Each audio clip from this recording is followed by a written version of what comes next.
Hello, hello. We are getting started in just 1 minute. If you can see me and hear me okay, just drop a yes in the chat. And Sergio, when you're editing, you can edit this part out. I am just getting all set up and testing all of our audio. All right, looks like the audio is good. Excellent. Super excited about the discussion today. So we are going to be chatting about, in literally just a minute, we're going to be chatting about how to build up your press plan, how to build out your 2022 press plan. So if you are interested in that topic, you're in the right place.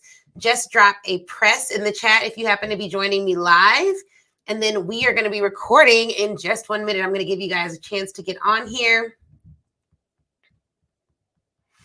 and share this out. If you know that your audience would love to build their 2022 press plan, share this out because I'm going to be sharing some good gems tonight.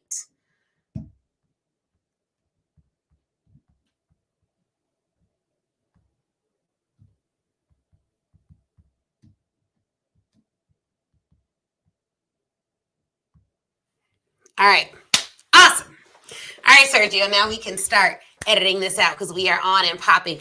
Hello, hello, hello. My name is Ashley Kirkwood. I'm the host of the Speak Your Way to Cash podcast. I am an award-winning lawyer, author, Amazon bestselling author of the book Speak Your Way to Cash, and I own the company entitled Speak Your Way to Cash. We keep it really simple here. So if you want to find me real easy, just type in Speak Your Way to Cash on most platforms.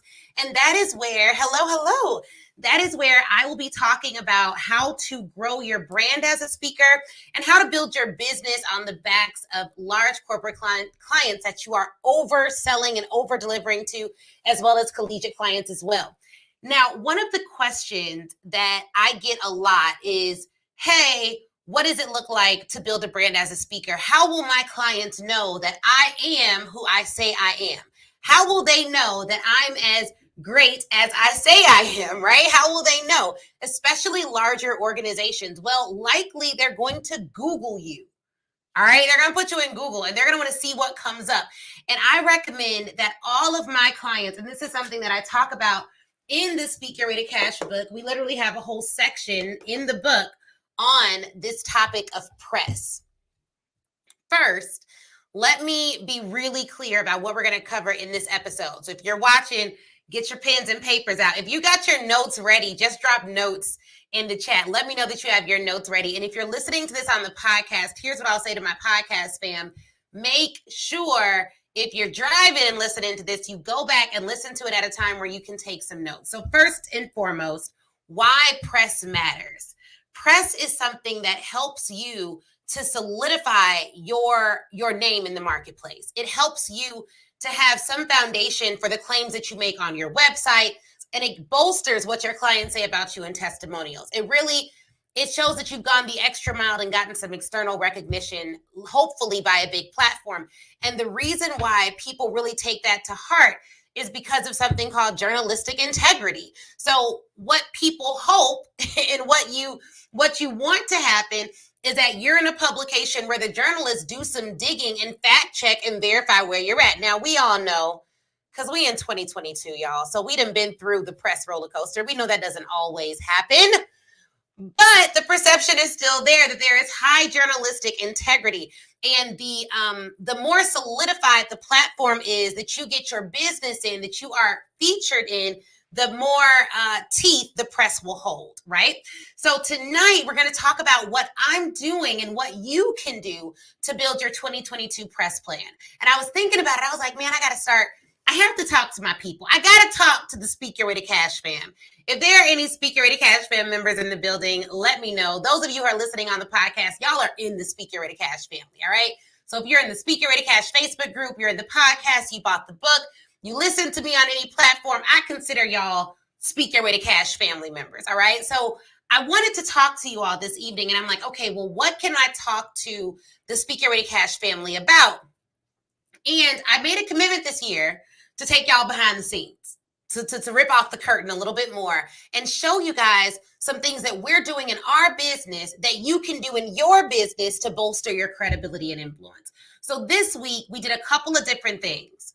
By way of transparency, hello, welcome Tashana. By way of transparency, welcome Yolanda. I want to tell you guys what we focused on this week in the business because we're at Thursday. So this week in the business, we focused on solidifying our sponsorship outreach plan.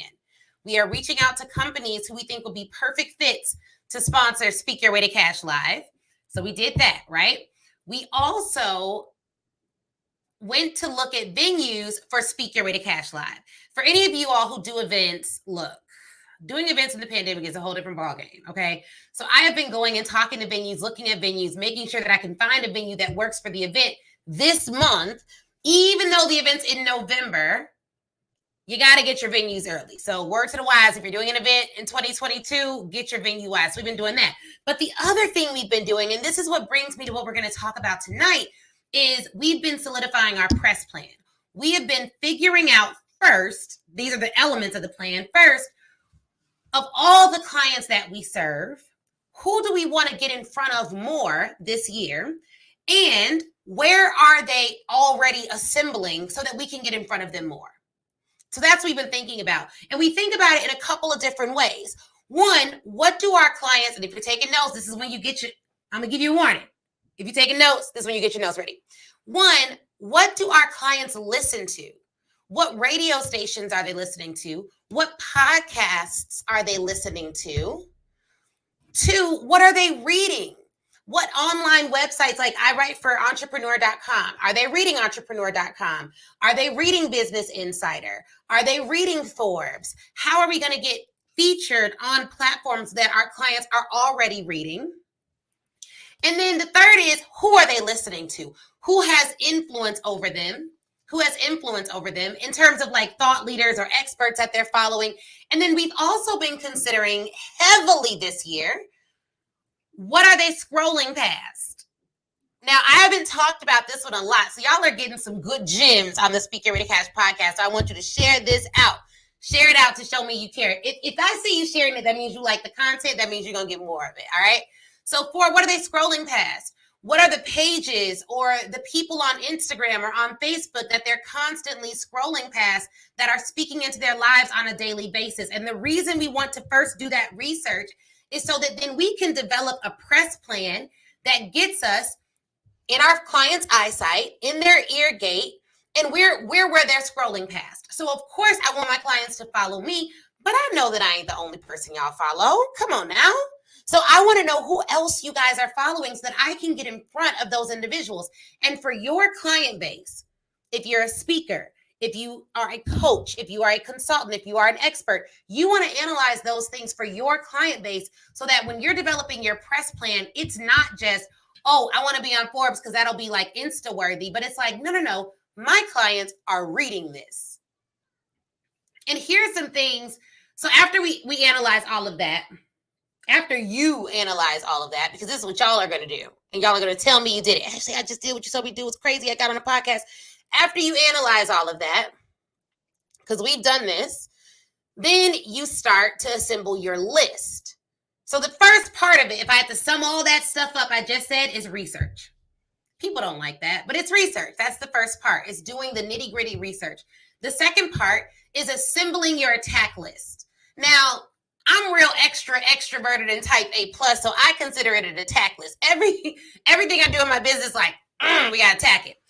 So after we get that research together and we do that digging, then we have our attack list. And this is going to be simply a Google sheet that has all of this information in it in a manner that I can upload to my CRM, which is a client relationship management tool that I'm going to use to pitch all of these people to collaborate with them. Now, press falls in two buckets for me. The things that we talked about, two buckets. The first bucket is I'm going to pitch myself to be on podcasts and featured in news outlets and go on television. That's another thing. What are they watching on TV? I don't know if I said that earlier, but I'm going to pitch myself to those things, and they're not going to charge me for it. I'm going to do the pitching. If they like my pitch, I will get on those outlets. It'll be great. Okay. And once I get on those outlets, it's up to me. Once they say yes, it is up to me to shine. And depending on how large the platform is, once they say yes, then a whole nother bucket of questions comes about, which is how do I make the most out of my time with that audience? How do I tailor my answers to be in alignment with what that audience needs to hear from me? And then what's going to be my lead magnet to get that audience from where they're at to becoming in the Speaker Ready Cash family? Like how we going to build that? How are we going to build that bridge for me to get there? So those are the questions that you ask once you get on. So the win isn't just solidifying the feature, because for me, solidifying the feature is just the first part of the interaction. What you want to think about is, okay, we got this feature. How are we going to convert those listeners to leads for us? All right. If this is making sense, just drop a 1 in the chat. If you're like, boom, I got it. 1, this makes total sense to me. Drop a 1 in the chat. And if you have questions, feel free to let me know those in the chat. And if you're in the podcast family and you're listening to this, email me your questions so that I can answer them on the next episode. We may do a Q&A segment on the podcast that I can answer the questions that you all email in, but please do let me know if you all have questions. All right. So boom, you do your research. Then you assemble your list, your attack list. All right. These are the people that you're going to pitch. Okay. Once you have that attack list, now you need a way to pitch them. Now, I'm not super techie, but at this point in my business, I'm not manually one-to-one pitching people like by hand, all of that. I use HubSpot. I put them in to our database, and then we will email those people out on a particular day and start following up through the process. Now, on that attack list that we have, we're also tracking manually. My assistant does it, but one of the members of our team will track manually if they responded, if they declined, any notes about the interview. Sometimes people, depending on how large the platform is, or if they want more information, they'll want to set up a pre-call with me to make sure I'm a good fit for their audience. And to be honest with you guys, I don't always do it, but there are some platforms I really want to be on, and I'm like, all right, I'll do a pre-call as well. So you gotta figure it out based on your time. But what I try to do in the pitch is, one, I try, like, literally, I can't say I've never done it, but I try really hard to only pitch platforms that I've heavily researched. There may be a time when a team member of mine does the research and they slide it to me and it's not quite the best fit. But for the most part, when I'm being featured on a platform, it's because I've chosen that platform. So I already know, like, this is going to be a really good platform for me, for my brand, for my audience. And they have members of my audience in their community already. So if you know who your audience is, and if you know, like, okay, for me, most of our audience consists of Black women. We have other women in our audience and men, but the vast majority of the people in our audience are Black women, right? I know that. You can look at our pictures and see that. You can look at our pictures and see that. Now, we have a very diverse group of individuals that we service, but that's a data point that I need, because I know, okay, I'm going to be looking at magazines that cater to that audience. And there's nothing wrong with that. And the reason, out of all the press that I've done, and I've said this before, so if you have not attended Speaker Ready Cash Live, but you're attending this year, just drop a me in the comments. Because some of y'all been playing. You've been looking, you've been watching, you're like, I'm listening to the podcast, I don't know if I'll be comfortable at the event. You will. You'll love the event. It's our 7th event this year. So I don't know what humongous thing we're going to do to just make it extra, extra, extra special, but we're making it super extra special. Like 7, this is our 7th event. 7th event. But one of the things that I say often is, out of all the press that I've done, the press features that have made me the most money are hands down podcasts. Hands down. And all the data that I have read on getting big media and all that other stuff, all that data has supported why that is. So there's a lot of information about data points about why podcasts are so powerful. One, it's long form content. And one of the data points that I love is that 50% of people who start a podcast finish it. What that means is that, unlike when you're looking at, a Facebook ad and you scroll by it, or people who look at an article and they read the headline and they never read the article. I've been guilty of that. And I love reading, but I've been guilty of that. With a podcast, 50% of people who started finish it all the way through, which means that people aren't just going to be listening to me for 5 seconds or 10 seconds. They're going to be listening to me for 30, 40, 50, 60 minutes sometimes. I have some podcast episodes that are over 60 minutes long. And when someone is listening to you and you're in their ear and they're hearing you consistently over time, their children start to know who you are. Their husband starts to hear who you are. Like, it's so unbelievably powerful. So for me, I love podcasts. I also love that with podcasts, I can get hyper specific about the audience I'm trying to reach. So if I want to do a sales focused presentation, or I know like with Speaker Ready Cash, a lot of what we teach falls into two buckets: mindset, B2B sales. That's the two buckets it falls: mindset, B2B sales, confidence, sales, confidence, sales. Even like what we're talking about now, press, I put it under sales. It is a marketing strategy that helps you get to sales. And even with you getting on the podcast feature, I'm not a publicist, so I'm not stopping at like, oh, get on this podcast feature. It's like, no, get on this podcast feature, and then what are you going to say to get that person to convert into a lead? And then how are you going to nurture that lead to get that person to convert into a customer? And how do you serve that customer to get that customer to convert into a friend and a long-time engagement, someone that you are serving on a high level, years to come? So it falls into those two buckets. So I can go and look for podcasts that every episode or 50+% of their episodes fall into that one of those two categories. I can get hyper specific versus like I've done a Forbes feature and it's great, but it's not hyper specific enough for me to say, yep, most people who come into contact with this are going to be specifically interested in what I teach.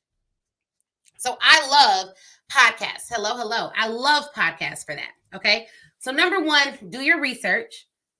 Right? What are your customers hearing, listening to, seeing, scrolling past, watching on television? And then after you do your research, you want to get your attack list together. These are the people that you're going to actively reach out to in order to be featured on their platforms. So that's number two. And then three, once you get your attack list together, you got to send the pitch. Y'all know I'm good for a pitch. We sent out a pitch this week I can actually give you guys, I love giving you guys the real data. We sent out a pitch this week.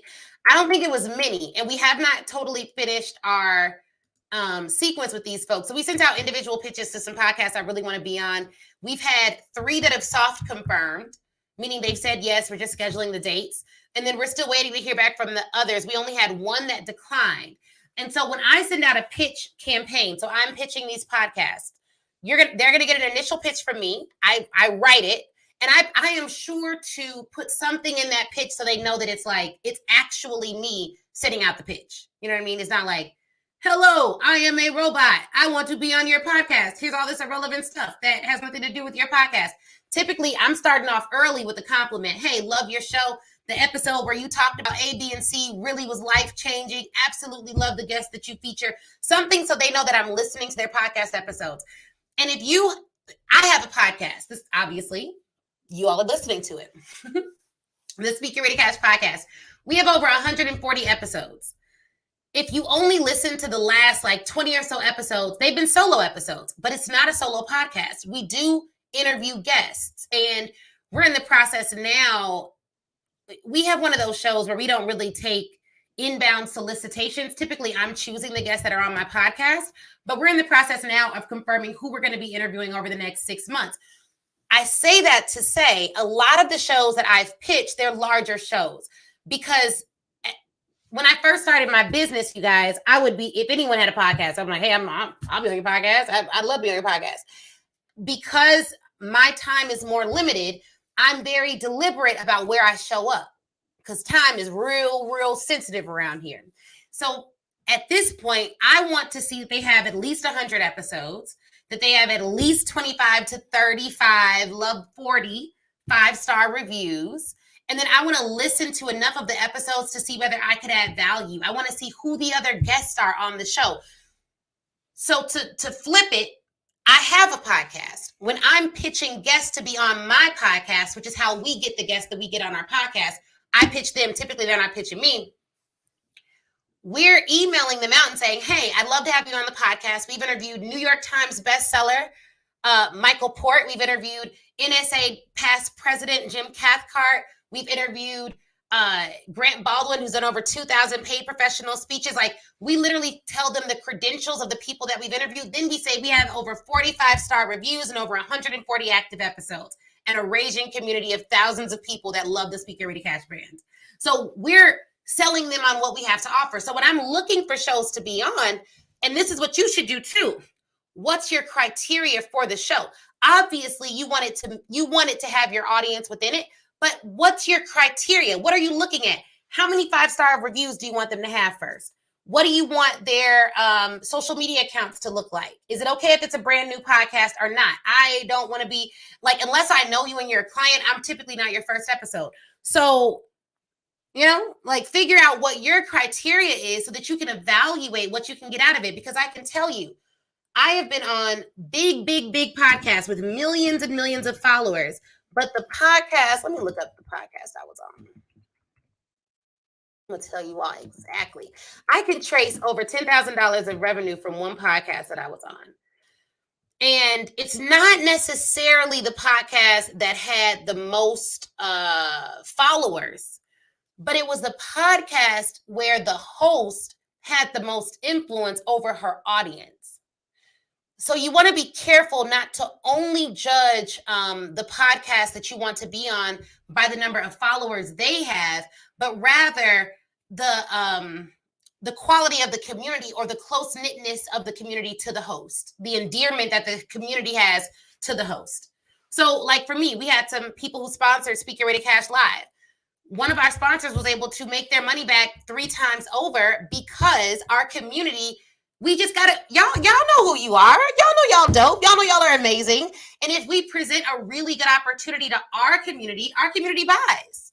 We've had affiliate partners do really well by being affiliates of the Speak Your Way to Cash brand because our community is just so like, y'all just so dope that if you give us a good offer, we're making a buying decision. You know how it is when you're great, when you're excellent, when you know what you're doing. So those are the people we have in our community.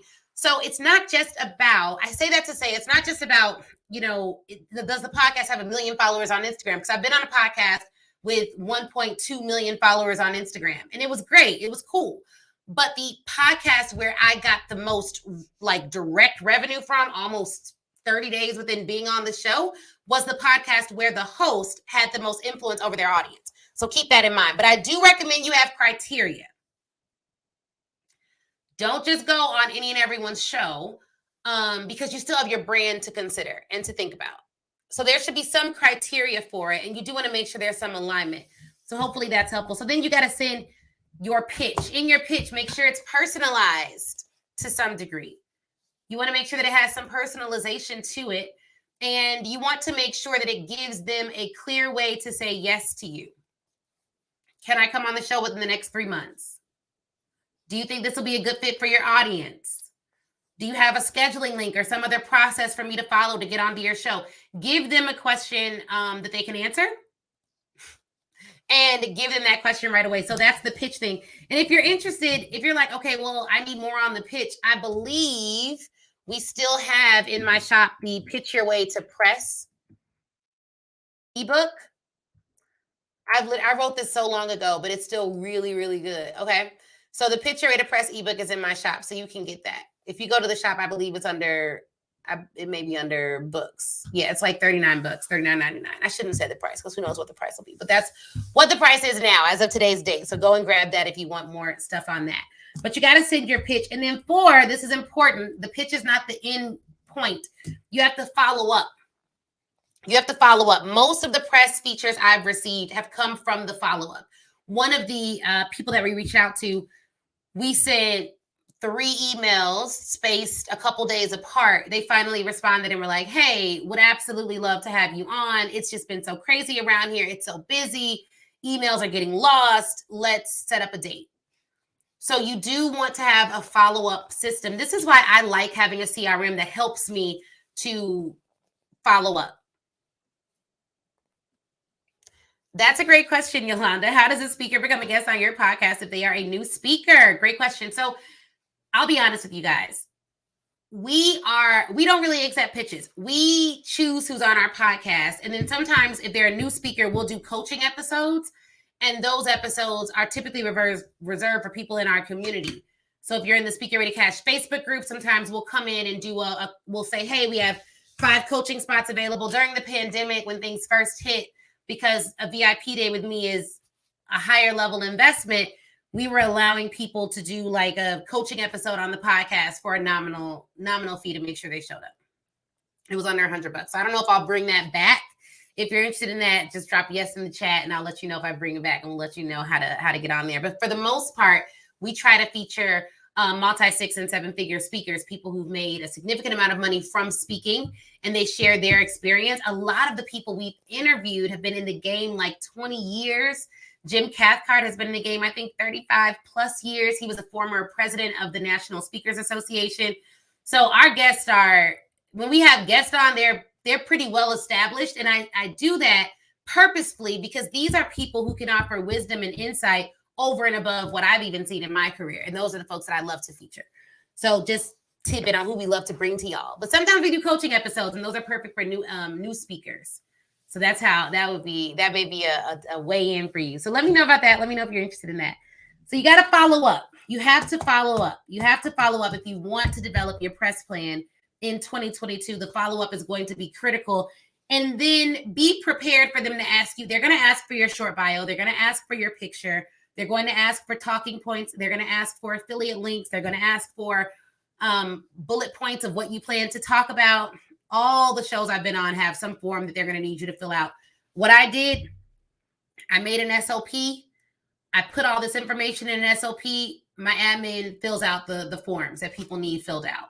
Almost everyone will need some of that stuff filled out. When I did my feature on, I think it was NBC, I was supposed to do a 2-minute feature on NBC. And this feature I'm talking about is actually on the Speak Your Way to Cash website. So if you go to www.speakyourwaytocash.com, I believe it's still up and you'll see it. But I was supposed to do a couple-minute feature. And it turned into a 12-minute full-on feature. And they asked me for like B-roll of past talks, pictures of my family. I mean, if you look at this feature, it was like more than what I could have asked for. And the way that I received that feature, I pitched, I followed up 3 times. On the 3rd follow-up, the anchor called my cell phone. Whenever you pitch TV, give them your cell phone number.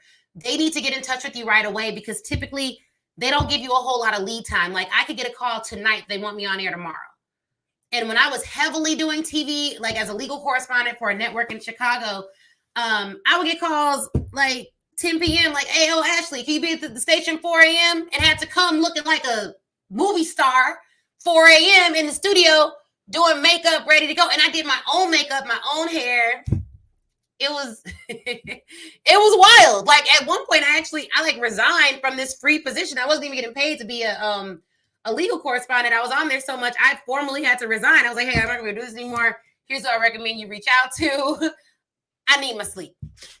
But it was cool because you get the social proof. Now I have all these little media clips of me on television, so it's really dope. I say all that to say, with TV, make sure you put your phone number in there because they will sometimes just call you. So what happened with this feature with NBC? One, I was pitching to a theme. So what we're doing, my Speak Your Way to Cash Academy program starts next month. Literally, I have onboarding calls with a few of the members who did the pay in full option next week. So we'll be doing our one-on-one calls. So shout out to you all in the Speak Your Way to Cash Academy. Love you guys. We are doing pitch power hours in the academy, 2 per month, where all we're focusing on is pitching, and I'm giving them a script. When I pitched to the television news network, it was in the month of March, which is Women's History Month. The responses I got were almost instant and really, really, really, really, really positive. And they wanted me to come on air. The news anchor calls my cell phone and goes, hey, Ashley, your pitch was so confident that would you be open to us doing a full-length feature, 12 minutes? We interview you. We show your clips of your TEDx talk. We show your website. They were showing our website on there. Would you be open to that? Is that okay with you? Because, you're really confident, and I'd love to speak to you more about the currency of confidence and what you're doing in the community and your philosophy on life. And I was like, yeah, of course, I'm open to that. That would have never happened had I not sent those 3 pitches. So what I typically do, you guys, I send 1 pitch long form, telling them what I want to talk to them about. Follow-up email goes out in a few days later. Then my last email, the last follow-up email to the follow-up email goes out 2 days after that. And every single email gets shorter. If you were in the Pitch Your Way to Cash challenge, you already know about this. But don't worry, the free Pitch Your Way to Cash challenge is coming back around the corner, so make sure you're registered for it. And if you already went through it, you're going to want to go through it again, okay? So I got that big feature from the third follow-up with that individual. And I got it because I answered the phone when she called. So be ready. When you're in pitch season, have your cell phone ready. Be ready to answer the phone. Make sure that you're open to those opportunities. And that's for TV. But I love podcasts.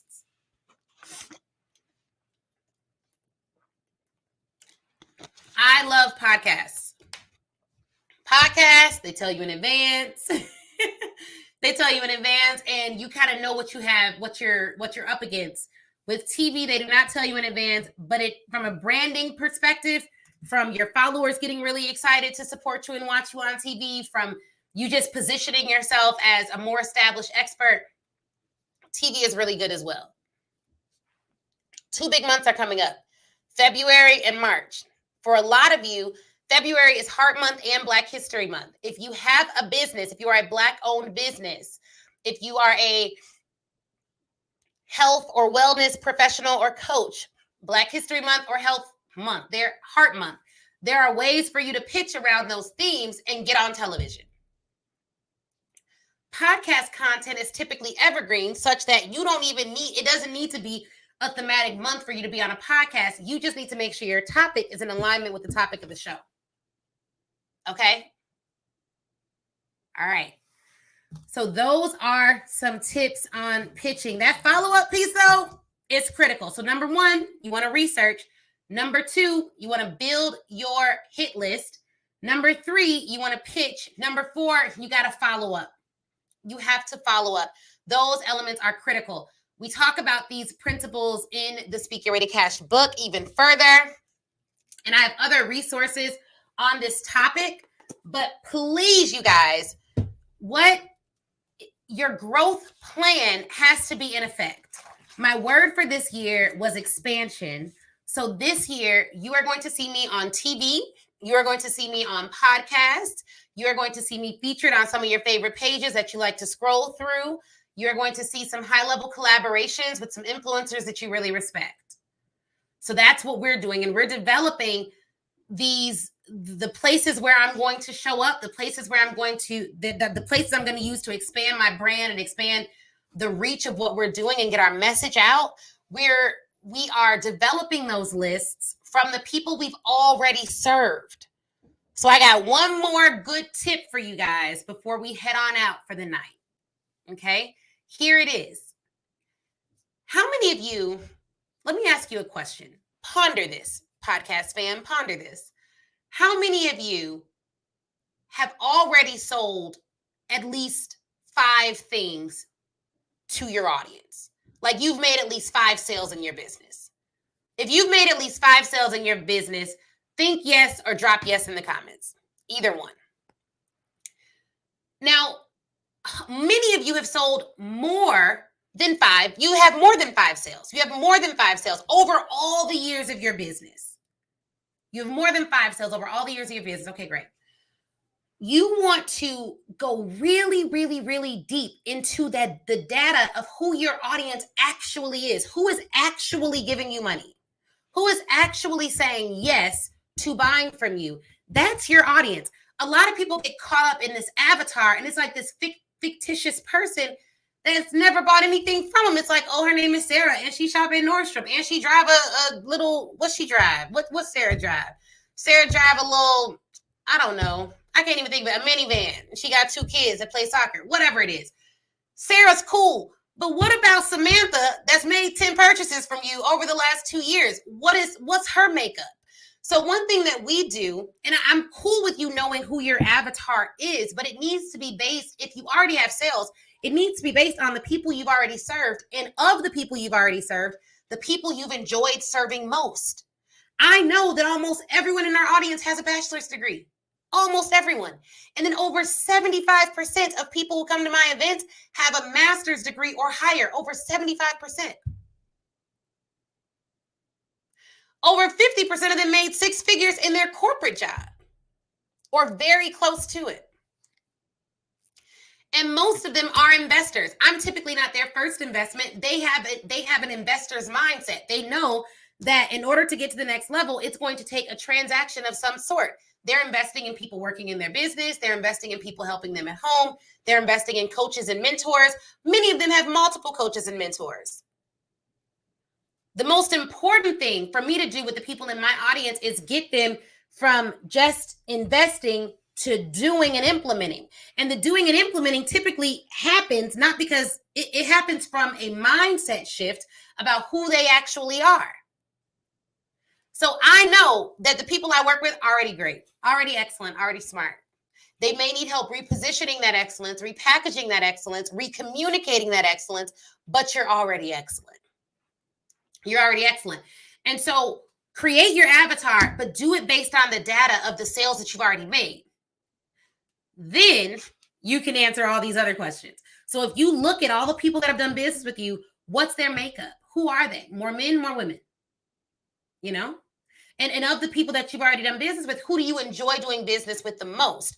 Then you analyze, what are they listening to? What are they looking like? And if you want to give it a name, like a fake name, that's cool. You want to give her a fake age, that's cool. But it should, I believe, when you already have sales in your business, like our business, I mean, let me see what we did last year. So if we look at our business and we just look at the sales data, all products, I'm going to go last year. On the coaching side of our business. Okay. So last year, coaching side of our business, we served we made 258 sales. So like 258 people gave us money, right? This is just in Kartra, which is what I use. So this is on the consumer side of our business. So I should know what these 258 people are looking like. Like, who are these people? You know what I'm saying? Like, what are they doing? What are they buying? What does that look like? How does that look?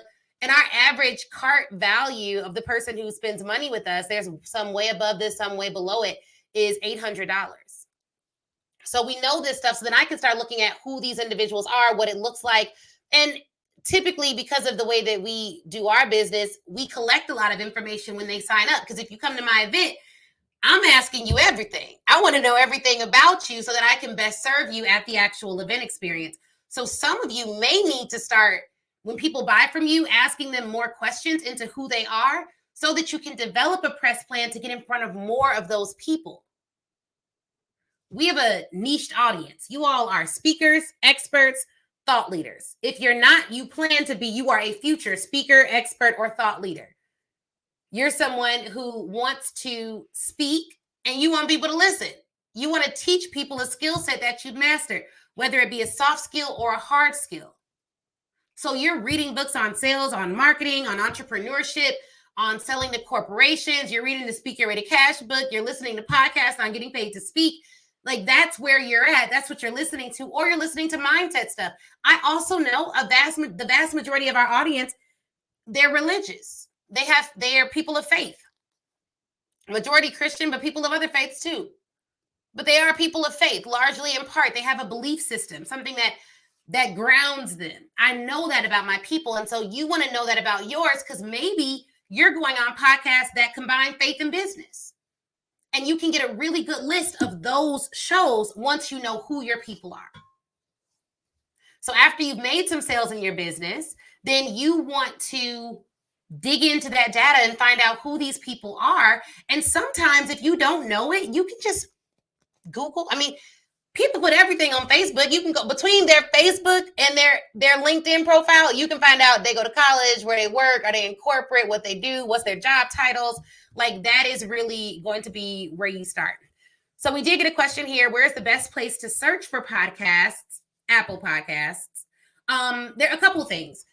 You can search a couple of different ways. There are some people that you really admire, that you look up to. Maybe they are in complementary industries and they've been featured on a lot of shows and they have a media feature on their page. You can look at that and just say, oh, okay, they've been on these podcasts. And then from there, you want to research those podcasts and make sure they line up with what you have going on.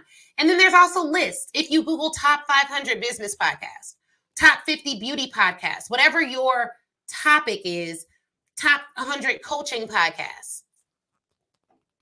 If you're looking to target the corporate audience, top 50 HR podcasts, top 50 podcasts for chief technology officers, top 50 podcasts for marketing directors. So looking at lists, Google lists, those are great places to search as well. And then you can always have someone research that person's information. What I do, if I have someone do it manually, typically the podcast has an Instagram page. The Instagram page has an email link. We put it all in a Google Doc, and then we research those people. And we typically direct it to the host.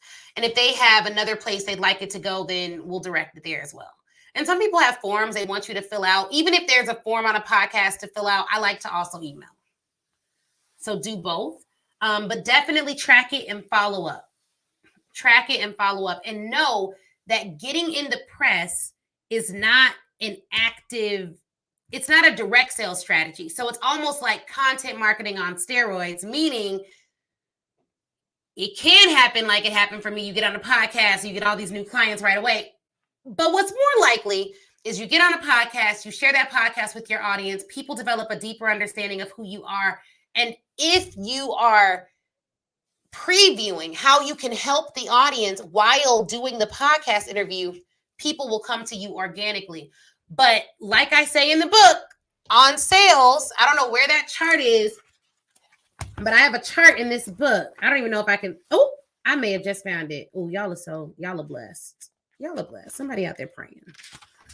There's a chart in this book, and I believe I found it. I think I just saw it. Yep, I found it. On page 116 of the Speak Get Ready Cash book, there's literally a chart. And I don't know if I can get you all to see it. So there's a chart in this book that talks about the sales strategies that you have. So there's 1, 2, 3, 4, 5, 6, 7 sales strategies that I talk about in the book. So cold email campaigns, referrals and recommendations, content marketing, inviting them to a promotional event, paid advertising, snail mailing campaign, and cold calling. I will put podcast under content marketing, which is like, essentially it's a podcast, it's content, and it's going to attract clients to you, but it's a slower way to build. It's a slower way to build. So basically that's what it talks about. That's what the chart talks about, but it's on page 116 of the Speak Get Ready Cash book. If you got the audio book, you got to get the physical book and look at the charts too, so you don't miss anything. But that is what I would put it under content marketing, meaning this is a piece of what I'm going to do to market my business. I put it in the marketing bucket, but I also have a sales plan as well. So you need to have a combination of things in order to get off that revenue cycle. Like some people are like, I have a lot of money here, but then it's way, way, way down another time.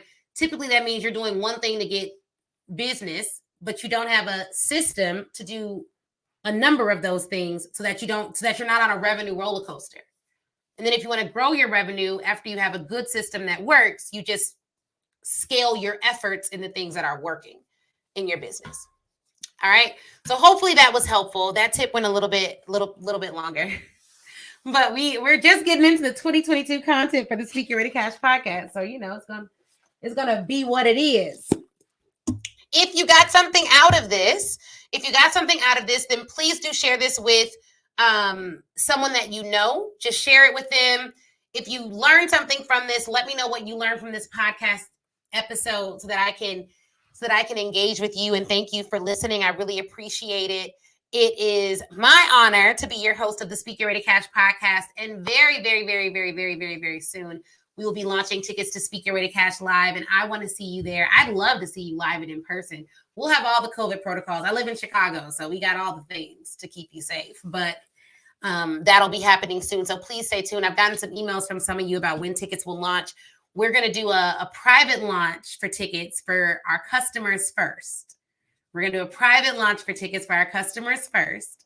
And then we will do a public launch to everyone else. So if you are a customer in any sense, whether you spent $1 or you spent, $50,000 with us, we're going to do a private launch event for you all first. Because let me tell you why we're doing that. We're doing that because we have very limited VIP in-person tickets, and I want to reward people who've already been supporting me to get first dibs at those tickets. We have very, very, very limited, mainly due to COVID, and Illinois is super strict. So we don't have a lot of tickets for the in-person.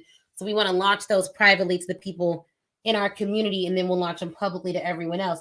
So if you want to be on that private launch list and get your invite to our private launch party for our tickets for our event, then go on to the shop and do a little digging. The event is in November. It's in November. So it's November 4th. Well, it's in November.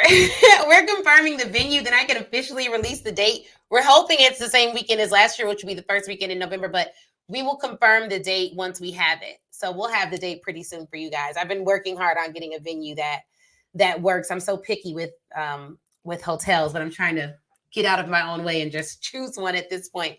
So, it should be in November. The event will be in November. So we got a little bit of time before the event, and the launch party, the private ticket party, will be in March. We're planning that for March. All right. All right, guys. Well, you all have an awesome time. Thank you so much for joining me on the Speak Your Way to Cash podcast. If this was valuable, share it. Please do leave us a review on Apple Podcasts. That is how we ensure we get the absolute best guests and best content to you. And I'll talk to you guys later.